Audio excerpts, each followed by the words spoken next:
மான தமிழர்களுக்கு வணக்கம். தமிழக வெற்றி கழகத்தின் தலைவர் விஜய் அவர்கள் சமீபத்தில் சர்வதேச மகளிர் தினமான மார்ச் 8ஆம் தேதியை முன்னிட்டு மார்ச் 7ஆம் தேதி சனிக்கிழமை மாமல்லபுரத்தில் நடைபெற்ற மகளிர் தின சிறப்பு விழாவில் 2026 சட்டமன்ற தேர்தலுக்கான தமிழக வெற்றி கழகத்தின் தேர்தல் வாக்குறுதிகளையும் இந்த மகளிர் தினத்தை முன்னிட்டு தமிழக வெற்றி கழகத்தில் மகளிர்களுக்காக என்னென்ன செயல் திட்டங்கள் கொண்டு வருவோம் என்பதை பற்றி நிறைய விஷயங்களை அறிவிச்சிருக்காரு. அப்படி அவர் என்னென்ன ஆக்கப்பூர்வமான தகவல்களை மக்கள் மத்தியில விதைச்சிருக்கிறாரு அப்படின்றத பத்தி இந்த காணொலியில நம்ம விரிவா பார்க்கலாம். 1000 கோடியை கொட்டு, 5000 கோடியை கொட்டு, ஒரு மான தமிழ் மகன் வாங்கிக்கிட்டு எனக்கு தான் போடுவான் ஓட்டு.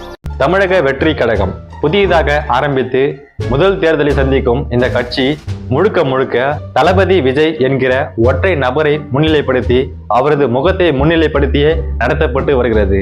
எந்த ஒரு கொள்கை கோட்பாடுகளையும் வைத்து தமிழக வெற்றி கழகம் இயங்கவில்லை. அப்படி தமிழக வெற்றி கழகத்திற்கு விழுகின்ற வாக்குகள் அனைத்தும் அவர்களது கொள்கைக்கும் கோட்பாடுகளுக்கும் விழுகின்ற வாக்குகள் அல்ல, விஜய் என்கிற ஒற்றை நபருக்காக விழுகின்ற வாக்குகள். இந்த வாக்குகள் எவ்வளவு வாக்குகள் விழுந்தாலும் அது செல்லா வாக்குகளாகவே இருக்குமே தவிர எதுவுமே ஆக்கப்பூர்வமான மாற்றத்தையும் தமிழ்நாட்டில் ஏற்படுத்த போவது இல்லை. நான் சொல்றது நீங்க நம்பலன்னா உடனே போய் தமிழக வெற்றி கழகத்துடைய சமூக வலைதள பக்கங்கள், எல்லா கட்சிக்கும் சமூக வலைதள பக்கங்கள் இருக்கிறது. ஆனா தமிழக வெற்றி கழகத்துடைய சமூக வலைதள பக்கங்கள் வித்தியாசமா இருக்கும். ஏன்னா மற்ற கட்சிகளுடைய சமூக வலைதள பக்கத்துடைய முன்பக்க புகைப்படம், அதாவது ப்ரொஃபைல் பிக்சர், அவங்களுடைய கட்சி கொடியை வச்சிருப்பாங்க. ஆனா தமிழக வெற்றி கழகத்துடைய சமூக வலைதள பக்கங்களை போய் பார்த்தீங்கன்னா எல்லா பக்கத்திலையுமே விஜய் அவர்களின் முகத்தை தான் வச்சிருப்பாங்க. அதனாலதான் சொல்றேன், விஜய் அவர்களின் ஒற்றை முகத்திற்காகவே இயங்கிக் கொண்டிருக்கிறது தமிழக வெற்றி கழகம். இது அவங்களே முடிவு பண்ணிட்டாங்க. தயவு செஞ்சு எனக்காக ஓட்டு போடுங்கப்பா, என் முகத்துக்காக ஓட்டு போடுங்கப்பா அப்படின்னு சொல்ற விதமா தான் அவருடைய முகத்தை தான் எல்லா சமூக வலைதள பக்கங்களையும் பயன்படுத்திட்டு வராரு. அப்படிதான் அந்த கட்சியை பயன்படுத்திட்டு வருது. சரி, அதெல்லாம் விட்டுருவோம். இப்போ மாமல்லபுரத்துல இது மகளிர் தினத்தை முன்னிட்டு நடக்கிற சிறப்பு நிகழ்ச்சி என்பதனால வெறும் மகளிர் மட்டுமே அழைச்சிட்டு வந்து இந்த நிகழ்ச்சி நடத்தப்பட்டிருந்தது. இவர் பேசுகிற ஒவ்வொரு நிகழ்ச்சியிலும் ஏதாவது ஒரு கதையை சொல்லி ஆரம்பிப்பாரு. அப்படிதான் யானை வாழைப்பழம் கதை சொல்லி ஆரம்பிச்சாரு. இதுல எப்படி வாழைப்பழத்தை காட்டி யானையை ஏமாற்றினார்கள் என்பதை பற்றி சொன்னாரு. அந்த யானை ஏமாந்தது போல நம்மளுடைய தமிழக வெற்றி கழகத்தின் கொடியில என்ன இருக்கு? 2 யானை இருக்கு இல்லையா? அந்த 2 யானையில் இருக்கிற பெண்கள் மாதிரி நம்ம பெண்களை, நம்ம தமிழ்நாட்டு பெண்களை யாருமே ஏமாற்ற முடியாது, அவங்க ரொம்ப தெளிவானவங்க அப்படின்னு சொல்லி ஆரம்பிச்சாரு. இவரு தான் ஏமாத்த போறதே ஆரம்பிச்சு பெண்களுக்கான சில வாக்குறுதிகளை படிக்க ஆரம்பிச்சாரு. வாக்குறுதிகளை படிப்போமா? பெண்கள், முதியவர்கள், வயதான பெண்மணிகள், ஊனமுற்றவர்கள் இவர்களின் பாதுகாப்பிற்காக தனி லாகா அமைக்கப்படும் சொன்னாரு. இந்த லாகான்றதே அவர் வாயில வரல. அவர் ஏதோ ஏலக்கான்னு பேசிட்டு இருக்காரு. அது என்ன ஏலக்கான்னு தான் தெரியல. அதாங்க அவர் சொன்ன மாதிரி பெண்கள் பாதுகாப்புக்காக தனி லாகா அமைப்பாராம். இந்த லாகாவை அவருடைய நேரடி கட்டுப்பாடுல செயல்படுத்துவாராம். பெண்கள், குழந்தைகள் மற்றும் முதியோருக்கென தனி இலாக்கா உருவாக்கப்படும். அந்த இலாக்கா எனது நேரடி கட்டுப்பாட்டிலும் கண்காணிப்பிலும் இருக்கும். இரண்டாவதா விஜய் அண்ணா என்ன சொல்றாருன்னா, மகளிருக்கு இலவசமாக 1000 ரூபாய் தராங்க இல்லையா மாதம். இந்த வெறும் 1000 ரூபாய் எப்படி மகளிருடைய பொருளாதார தேவைக்கு பயன்படும்? அதனால 1000 ரூபாய் தரக்கூடாது சிஎம் சார். நம்ம ஆட்சியில, நம்ம டிவிக்கே அமைக்கிற ஆட்சியில 60 வயதுக்குட்பட்ட அனைத்து பெண்களுக்கும் ரூபாய் 2500 மாதம் வழங்கப்படும் சொல்லியிருக்கிறாரு. நம்பர் 1 மாநிலம் என்று தனக்குத்தானே தம்பாட்டம் அடித்துக் கொள்ளும் வெற்றி விளம்பர மாடல் திமுக அரசில் மகளிர் உரிமை தொகை என்ற பெயரில் வெறும் 1000 ரூபாய் மட்டுமே வழங்கப்பட்டு வருகிறது. மக்களுக்கு அரசின் சார்பில் வழங்கப்படும் தொகையால் அவர்களின் மளிகை சாமான் வாங்குவது போன்ற முக்கிய செலவுகளில் ஒன்றாவது குறைந்தபட்சமாக பூர்த்தியாக வேண்டும். அந்த எண்ணத்தின் அடிப்படையில் யோசித்ததால் நாம் அமைக்க போகும் மக்கள் அரசு இனி 60 வயது வரை உள்ள அனைத்து குடும்ப தலைவிகளுக்கும் மாதம் 2500 ரூபாய் வழங்கப்படும் என்பதை பெரும் மகிழ்வுடன் அறிவிக்கிறோம். இதுக்கு பேர் சலுகையாம். இலவசத்தை சலுகை என்ற பேர்ல புதுசா விஜய் அவர்கள் அறிமுகப்படுத்தியிருக்கிறாரு. இவர் பேசிய எங்கேயுமே இலவசம் என்கிற வார்த்தையை பயன்படுத்தவே இல்லை. இலவசம்னு சொன்னா மக்கள் கேவலமா நினைப்பாங்க, அசிங்கமா நினைப்பாங்கன்னு சொல்லிட்டு ஏற்கனவே இலவசத்துக்கு நிறைய எதிர்ப்பு இருக்கு. நம்மளே இலவச பொருட்களுக்கு எதிர்த்து இலவசமா கொடுத்த மிக்சி கிரைண்டர்லாம் தூக்கி போட்டு உடைக்கிற மாதிரிலாம் நடிச்சிருக்கிறோம். அதனால திரும்பவும் இலவசத்தை கொடுப்போம்னு சொல்லிட்டா நம்ம மக்கள் கொந்தளிச்சிருவாங்கன்னு சொல்லிட்டு இவரு இலவசம் என்பதை மறைத்து சலுகை என்ற பெயர்ல வழங்க போறாராம். இந்த 2500 ஓவாவை வச்சுக்கிட்டு மாசம் பெண்கள் அவங்களுடைய பொருளாதார தேவையை பூர்த்தி பண்ணிப்பாங்களாம். இப்படின்னு நம்பக்கூடிய ஒரு தலைவர் இருக்காருன்னா இவர் எவ்வளவு பெரிய முட்டாளா இருப்பாருன்னு நீங்களே புரிஞ்சுக்கோங்க. இந்த 2500 ரூபாய் வச்சுக்கிட்டு என்ன பண்ண முடியும்? இப்போ அதே காசை விஜய் அண்ணாக்கிட்டே கொடுத்து இந்த காசை வச்சு நீங்க ஒரு மாசத்துக்கு செலவு பண்ண சொன்னா அவர் செலவு பண்ணுவாரா? திமுக எப்படி அனைத்து மகளிருக்கும் 1000 ரூபாய் வழங்குவோம் சொல்லிட்டு ஆட்சிக்கு வந்து அனைவருக்கும் முதல்ல வழங்கிட்டு அதுக்கப்புறமா தகுதி வாய்ந்த மகளிருக்கு 1000 ரூபாய் வழங்கினாங்களோ அதே போல இவரும் ஒரு செக் வைக்கிறாரு. அனைவருக்குமே இந்த 2000 ரூபாயை வழங்க போறதில்லை. மாநில மத்திய அரசு வேலை செய்யும் பெண்களுக்கு இந்த பணம் கிடைக்காது அப்படின்னு சொல்லிட்டு முன்னாடி அறிவிச்சிட்டாரு. திமுக எப்படி ஆட்சிக்கு வந்து ஏமாத்தினாங்களோ இவர் ஆட்சிக்கு வரதுக்கு முன்னாடியே சொல்லிட்டாரு. இதில் மாநில மற்றும் ஒன்றிய அரசு ஊழியர்களாக இருப்பவர்களின் குடும்பங்களுக்கு மட்டும் விதிவிலக்கு. இப்படி செய்வதால் கூடுதலான குடும்பங்கள் பயனடையும் வாய்ப்பு அதிகரிக்கும் என்பதை நம் தாய்மார்கள் அனைவரும் மகிழ்வுடன் ஏற்றுக்கொள்வர் என்பது நமக்கு தெரியும். மூணாவதா அன்னபூரணி சூப்பர் 6 திட்டமா? அன்னபூரணி சூப்பர் 6 திட்டம் அது என்னடா அன்னபூரணி அப்படின்னு பார்த்தா கேஸ் சிலிண்டருங்க. கேஸ் சிலிண்டரை இவர் வருஷத்துக்கு 6 சிலிண்டர் வழங்குவாராம். உங்ககிட்ட கேஸ் சிலிண்டர் வேணும்னு யாருன்னா கேட்டது? கேஸ் சிலிண்டர் வேணும், எனக்கு இந்த மகளிர் இலவச பணம் வேணும்னு யாரு போராடினாங்க? ஒவ்வொரு குடும்பத்திற்கும் வருடத்திற்கு 6 கேஸ் சிலிண்டர்கள் கட்டணமின்றி வழங்கப்படும். நான்காவதாக அண்ணன் சீர் திட்டமா? இந்த திட்டத்தின் மூலமாக திருமணம் செய்து கொள்கிற பெண்களுக்கு 1 பவுன் தங்க நகையும் ஒரு அழகான தரமான பட்டு சேலையும் வழங்கப்படும்னு சொல்லியிருக்கிறாரு. இதெல்லாம் யாரு கேட்டது இவர்கிட்ட? இதே திட்டத்தை ஏற்கனவே தாலிக்கு தங்க செயின் என்கிற பெயர்ல ஜெயலலிதா அவர்கள் அதிமுக ஆட்சியில செஞ்சுட்டாங்க. அதையே திரும்ப செய்யறதுக்கு நீங்க எதுக்கு மாற்றம் சொல்லிட்டு வரீங்க? அண்ணன் சீர்திட்டம்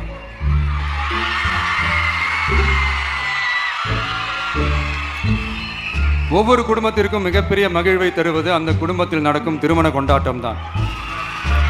அதை எந்த வருத்தமும் இன்றி முழு மன நிறைவுடன் கொண்டாட வேண்டும்.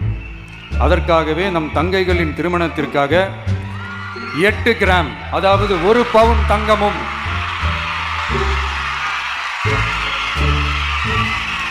1 பவுன் தங்கமும் தரமான பட்டு சேலையும்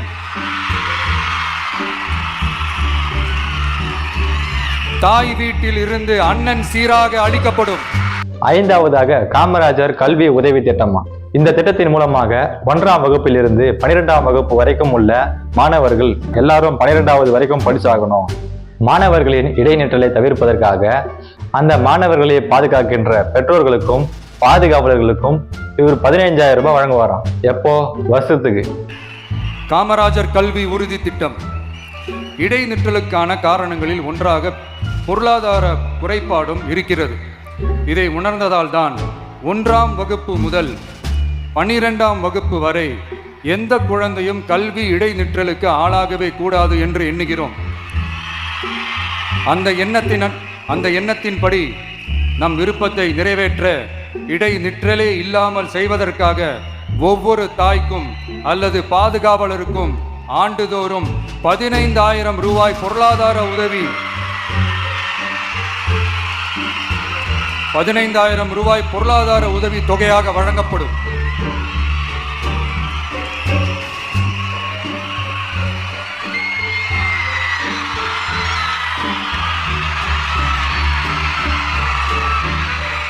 அடுத்து 6ஆவதா வெற்றி பயணம். ஸ்டாலின் எப்படி மகளிர் விடியல் பயணம் என்கிற பெயர்ல பிங்க் கலர்ல இந்த நகர பேருந்துகளை மட்டும் பெண்களுக்கு இலவசம் என்கிற பெயர்ல ஒரு திட்டம் கொண்டு வந்தார் இல்லையா? அதனால இவர் ஆட்சிக்கு வந்தா அனைத்து அரசு பேருந்துகளிலும் பெண்கள் இலவசமாக பயணம் செல்லலாம். திமுகவுடைய இதே திட்டத்தை செய்வதற்கு நீங்க எதுக்கு விஜய் அண்ணா மாற்றம் சொல்லிட்டு வரீங்க? வெற்றி பயணம் திட்டம் கட்டணமில்லா பேருந்து பயணம் என்று அறிவித்துவிட்டு அது பிங்க் பஸ்ஸில் மட்டும்தான் என்று கட்டுப்பாடு விதித்ததால் பள்ளி கல்லூரி செல்லும் மாணவிகள் முதல் வேலைக்கு செல்லும் பெண்கள் உட்பட குறிப்பிட்ட அந்த ஒரு பேருந்துக்காக காத்திருக்கும் அவல நிலை உள்ளது. அரசு போக்குவரத்தின் அனைத்து பேருந்துகளிலும் பெண்கள் பயணிக்கும் வகையில் உத்தரவிடப்படும். 7ஆவதாக ராணி வேலுநாச்சியார் படை. பெண்களுக்கு எதிராக நடக்கக்கூடிய கொலை, கொள்ளை, பாலியல் வன்கொடுமை இந்த எல்லா பிரச்சனையும் தடுப்பதற்காக மாநிலம் முழுக்க 500 குழுக்கள் அமைத்து மக்களோட மக்களாக பெண்களை பட்டன் கேமராக்களோட இறக்கிவிட்டு பெண்களுடைய பாதுகாப்பை உறுதி செய்வாராம். பெண்கள் பாதுகாப்பை உறுதி செய்யும் வகையில் ராணி வேலு நாச்சியார் படை ஏற்படுத்தப்படும். சாதாரண உடையில் இருக்கிற இந்த படையைச் சேர்ந்த பெண்கள் பாடி கேம் உடன் ஆங்காங்கே பாதுகாப்பு பணியில் இருப்பார்கள். இந்த திட்டத்தின் கீழ் மாநிலம் முழுவதும் 500 குழுக்கள் அமைக்கப்பட்டு பெண்கள் பாதுகாப்பு உறுதி செய்யப்படும். 8வதாக அஞ்சலி அம்மாள் அதிவிரைவு நீதிமன்றம். அஞ்சலி அம்மாள் பெயர்ல ஒரு நீதிமன்றம் அமைத்து இப்ப எல்லாம் நீதிமன்றத்துக்கு வழக்கு போயிட்டா அந்த வழக்கு தீர்ப்பளிக்க பல வருடங்கள் ஆகுது இல்லையா? இதனால பெண்கள் பாதிக்கப்பட்ட வழக்குகளை உடனடியாக சரிபார்த்து விசாரணை தொடங்கி நீதி வழங்கும் விதமாக அஞ்சலி அம்மாள் அதிவிரைவு நீதிமன்றம் என்ற பெயர்ல தமிழ்நாடு முழுக்க அமைக்க போறாராம். நீதிமன்றமே முதல்ல மத்திய அரசு கட்டுப்பாட்டில் இல்லை, நீதிமன்றம் மட்டும்தான் தனிச்சு இயங்கக்கூடியது. நீதிமன்றத்துக்கு மத்திய அரசும் மாநில அரசும் கட்டுப்பட வேண்டும். அப்படி இருக்கிறப்ப இவர் தனியாக ஒரு நீதிமன்றம் அமைப்பது ஏற்புடையதாகவே இல்லை. பெண்களுக்கு எதிரான குற்ற வழக்குகளை விசாரித்து விரைவாக நீதி வழங்க அஞ்சலை அம்மாள் அதிவிரைவு பெண்கள் நீதிமன்றங்கள் அமைக்கப்படும். இந்த ஃபாஸ்ட் ட்ராக் கோர்ட்டுகளில் பெண்களுக்கு எதிரான கேசுகள் எதுவும் இனி நிலுவையில் இல்லாத நிலை ஏற்படும். விசாரணையும் முறையாக நடத்தப்பட்டு தீர்ப்பும் விரைவாக வழங்கப்படும். இதுக்கு தான் மகிழா கோர்ட் இருக்குதே அப்படின்ட்டு சில பேர் கூச்சல் போட ஆரம்பிச்சிருவாங்க. ஆனா இது நம்ம பெண்களுக்காக மட்டுமே. பொதுமக்கள் அதிகமாக நடமாடக்கூடிய பயணம் செய்யக்கூடிய அனைத்து போக்குவரத்து வாகனங்களிலும் இந்த ஸ்மார்ட் பேனிக் பட்டன் அமைக்கப்படுமா?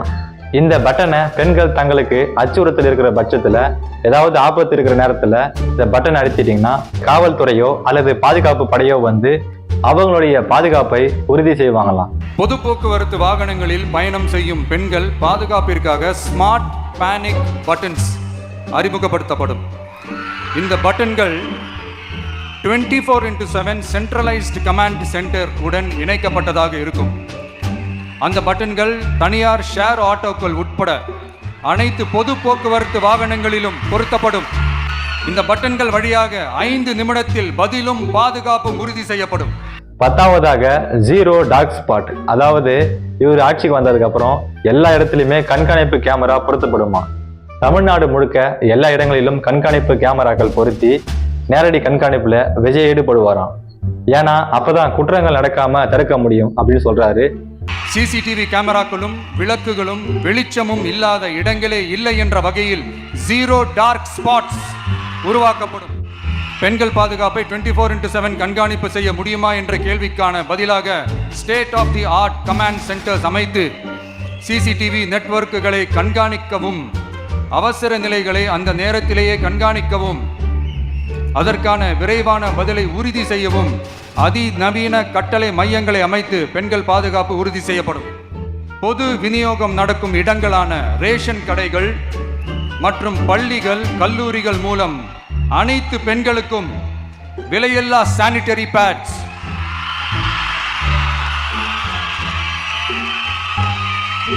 வழங்குவது உறுதி செய்யப்படும்.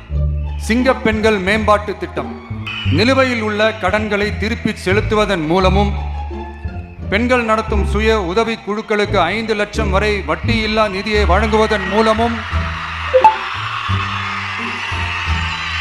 திருப்பி செலுத்துவதன் மூலமும், பெண்கள் நடத்தும் சுய உதவி குழுக்களுக்கு 5 லட்சம் வரை வட்டியில்லா நிதியை வழங்குவதன் மூலமும் சுய உதவி குழுக்களின் உற்பத்தி திறன் மேம்படுத்தப்படும். சுய உதவி குழுக்களில் இருந்து பதிவு செய்யப்பட்ட MSMEகளாக மாறுபவர்களுக்கு ஆண்டுதோறும் 5 லட்சம் வழங்கப்படும். அதாவது 100% மானியமாகவே வழங்கப்படும். இறுதியாக 14வதாக தாய்மாமன் தங்க மோதிரம் திட்டம். மனிதன் பிறப்பதே கடினமா இருக்கு, அதிலும் தமிழ்நாட்டில் பிறப்பது ரொம்ப கடினமா இருக்கு. அதனால பிறக்கும் அனைத்து குழந்தைகளுக்கும் தங்க மோதிரம் வழங்கப்படும். அது மட்டும் இல்லாம குழந்தைகளுக்கான பேபி கிட்டு வழங்க வரான். தாய்மாமன் தங்க மோதிரம் திட்டம். உலகத்துல மனுஷனா பிறக்கிறதே பெரிய விஷயம். அதுலயும் நம்ம தாய்நாடான தமிழ்நாட்டில் பிறக்கிறது மிகப்பெரிய வரம். அப்படி நம்ம தமிழ்நாட்டில் பிறக்கிற குழந்தைகளை வரவேற்கும் திட்டம் தான் தாய்மாமன் தங்க மோதிரம் திட்டம். தமிழ்நாட்டில் பிறக்கும் ஒவ்வொரு குழந்தைக்கும் அரசாங்கத்தின் ஆசீர்வாதமாக ஒரு தங்க மோதிரம் வழங்கப்படும். கூடவே ஒரு பேபி வெல்கம் கிட்டும் வழங்கப்படும். ஊட்டச்சத்து பொருட்கள், பேபி ட்ரெஸ்ஸஸ், தரமான baby soaps, baby oil, baby powder, baby கொசு வலைகள், பொம்மைகள், நாப்கின்ஸ் அண்ட் டயப்பர்ஸ் இவையெல்லாம் அந்த பேபி வெல்கம் கிட்டில் இருக்கும். இப்படி மகளிர் தினத்தை முன்னிட்டு விஜய் அவர்கள் அறிவித்திருக்கிற இந்த 14 வாக்குறுதிகளுமே திமுக அதிமுக செய்த அதே நலத்திட்டங்களையும் அதே செயல் திட்டங்களையும் நவீனப்படுத்தி விஜய் அவர்கள் புதுசா வெளியிட்டிருக்காரு. இதெல்லாம் சும்மா சாம்பிள் தான். இன்னும் ரெடி ஆயிட்டு இருக்கு. வரப்போற நாட்களில் அதை நான் சொல்றேன். இவர் சொன்ன இந்த 14 திட்டங்கள்ல எங்கேயுமே இலவசமா வழங்கப்படும்ன்ற வார்த்தையே இவர் சொல்லவே இல்லை. இலவசமா வழங்கலாம், வேற எப்படி வழங்குவீங்க? நீங்க கொடுப்பது எல்லாமே இலவச பொருட்கள் தான். இவர் இலவசத்தை மறைக்கிறாராம். ஏற்கனவே திமுக அதிமுக என்ன பண்ணுது? இலவசத்தை மறைச்சு கட்டணம் இல்லா, விலை இல்லா அப்படின்ற பெயர்ல வழங்குறாங்க இல்லையா எல்லா பொருளுமே. அதே போல இவரும் இலவசத்தை மறைச்சு சலுகை என்ற பெயர்ல வழங்குறாரு. எதுக்காக இலவசம்? இலவசமே தேவையில்லைன்னு தான் சொல்றோம். அது ஏன் புரிஞ்சுக்க மாட்டேங்கிறீங்க? சரி, இலவசம் தேவை, மக்களோட பொருளாதாரத்தை உயர்த்தணும், அதுக்காக இலவசம் தேவைன்னா இலவசங்களை இழக்கிற பணத்தை எங்க இருந்து எடுப்பீங்க? சொல்லுங்க விஜய் அண்ணா, எங்க இருந்து எடுப்பீங்க? இதே கேள்வி தான் சீமான் அண்ணன் பல முறை பதிவு பண்ணிட்டு வராரு. அதை பார்த்து இவர் திருந்தலைன்னா இவர் மனுஷ ஜனமே கிடையாது. எதுக்கு இலவசம் தங்கச்சி? நான் ஒரு கேள்வி கேட்கிறேன் இந்த எல்லார்கிட்டையும். ஒரே நாள் பொங்கலுக்கு 760 கோடி 790 கோடிக்கு குடிக்கிற அளவு காசு வச்சிருக்காங்க. ஒரு படம், இப்போ என் தம்பி விஜய் படமே வந்தாலே முதல் நாள் முதல் காட்சி 34 கோடி வசூலிக்கிறது தங்கச்சி. 34 கோடி பொழுதுபோக்குக்கும் மதுவுக்கும் செலவு பண்றதுக்கு காசு இருக்கிறவனுக்கு எதுக்கு இலவசம்? மக்களின் உடல் ஆற்றலை அறிவாற்றலை உழைப்பில் ஈடுபடுத்தி உற்பத்தியை பெருக்கணும். அந்த நாடுதான் வாழும் வளரும். உட்காரு, நான் காசு தர்றேன்னா அந்த காசை எங்க இருந்து எடுப்பேன்? நீ என்ன எங்க பாட்டன் சோழ பரம்பரையா சொந்த சொத்தை வித்துட்டு எங்களுக்கு கொடுக்குற? நீ கடன் வாங்கி யாரை காட்டி கடன் வாங்குற? என்னைய காட்டி தான் கடன் வாங்குறான், உங்களை காட்டி தான் கடன் வாங்குறேன். போன தடவை 1000 கொடுத்தாரு ஐயா ஸ்டாலின். இவர் ஐயா எடப்பாடி நான் வந்தா 2000 கொடுக்குறேன். இப்ப அவரும் 2000 சொல்லிட்டாரு. அப்ப நான் நீங்க 2000 நான் 2500. இப்ப எங்க அண்ணன் பாண்டியராஜன் படத்துல ஒரு ஏலம் விடுவாங்க. நம்ம ஐயா பயில் பண்றாங்கன்னா உட்காந்து 2000 3000 4000 கடைசியா பிம்பிளிக்கு பிளாப்பிம்பாங்க. அந்த பிம்பிளிக்கு பிளாப்பி தான் இது. அது எப்ப பிளாப் ஆகுதோ அது வரை நம்ம காத்துக்கிட்டு இருக்கணும். இது ஒரு கொடுமை தான் தங்கச்சி. இது ஏதாவது சரி பண்ணும். இதுக்கு நாம் தமிழர் கட்சி என்ன சொல்லுதுன்னா, இலவசங்கள் தேவையில்லை, இலவசங்கள் பெறக்கூடிய ஏழ்மை வறுமை நிலைக்கு மக்களை வச்சிருக்காம மக்களை முன்னேற்றம் அடையணும்னா அவங்களுக்கு தேவையான வேலை வாய்ப்பு கொடுங்க. வேலை வாய்ப்பு கொடுத்துட்டாலே அவங்க வேலை செஞ்சு அவங்களுக்கு தேவையான பொருளை அவங்களே வாங்கிப்பாங்க. இப்படி தேர்தல் வரும்பொழுது அற்ப வாக்குகளுக்காக இப்படி இலவசங்களை கொடுத்து நாட்டை சீரழிப்பதே இந்த அரசியல் தலைவர்கள் தான். இதுல மாற்றம்னு சொல்லிட்டு விஜய் அவர்களும் அதே செயல் திட்டத்தை செய்வது ரொம்ப வருத்தமா இருக்கு. எதுக்காக மக்களுக்கு பிச்சை போறீங்க? யாரு கிடையாது உங்ககிட்ட இந்த இலவச பொருட்கள் எல்லாம்? இலவசமா கொடுத்தா அதோட மதிப்பு தெரியாது, புரியுதுங்களா? உழைச்சி சம்பாதிச்சாதான் அந்த மதிப்பு தெரியும். அதனால இலவசங்கள் ஒழிக்கப்பட வேண்டும். எல்லாருக்கும் வேலை கொடுங்க. அதுக்காகத்தான் உங்களை முதலமைச்சரா தேர்ந்தெடுத்திருக்கிறோம். நீங்க எங்களுக்கு பிச்சை போட்டுக்கிறதுக்கு நாங்க முதலமைச்சரா உங்களை தேர்ந்தெடுக்கல, புரியுதா? எங்களுக்கு வேலை கொடுங்க. இதுதான் எல்லா மக்களுடைய கருத்தா இருக்கு. அதனால இதை புரிஞ்சுக்கிட்டு எல்லா அரசியல் தலைவர்களும் செயல்படணும். இப்படி பார்க்கும்போது திமுக அதிமுக தாவேகா இதெல்லாம் ஒரே நிலைப்பாடு இருக்கு. எல்லாமே திராவிடம். இவங்க 3 பேருமே இலவசத்தை மறைச்சு இலவசமா கொடுக்குறாங்க. ஆனால் நாம் தமிழர் கட்சி இலவசத்தை முற்றிலுமாக எதிர்க்கிறது. இலவசமே தேவலங்கிறோம். இலவசம் பெறக்கூடாத ஏழ்மை வறுமை நிலையிலிருந்து நம்ம மக்களை உயர்த்துவதற்கு இலவசங்கள் ஒழித்துவிட்டு வேலை வாய்ப்பை அதிகரிக்க வேண்டும். இதை புரிஞ்சுக்கங்க விஜய் அண்ணா. நாடு நல்லா இருக்கணுமா? என்னைய தேடு. விவசாயிக்கு ஒரு ஓட்ட போடு, ஒரு தடவை போடுப்பா, போடு.